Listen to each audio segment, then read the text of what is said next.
मी बघितलं तेव्हा मोबाईल मध्ये तोंड फुकून बसली होती मारक्या मुशीवाली. आपली शाळेला जाती, कॉलेजला जाती, कुठं जाती, कशी जाती याचा विचार नाही.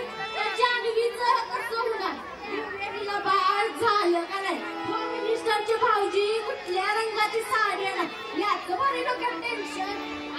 आमच्या काकूच्या शेजारी एक बाई राहायची, ती दररोज नट्टाफट्टा करायची, मेहंदी घालायची, नेलपेंट लावायची आणि जायची की बागत लुटू लुटू लुटू. तिला हे तांदूळ पाळली होत, ती त्या बाळाला पाळण्यात सोडून जायची.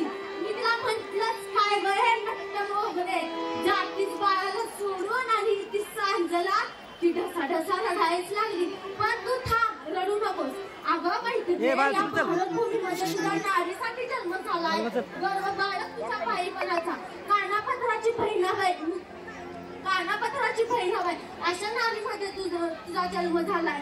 उतू नको मातू नको, घेतला वसा टाकू नको. उतू नको मातू नको, घेतला वसा टाकू नको.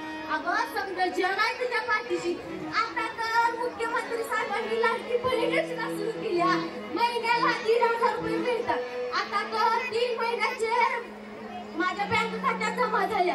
आता तर 2100 रुपये पाठवायला लागल्या. केवढी ही कृपादृष्टी. आता कोण म्हणाल का नको हा स्त्रीचा जन्म. आता काही केल्यास कर्तव्य मात्र सोडू नका. आता काही केल्यास कर्तव्य मात्र सोडू नका. धन्यवाद.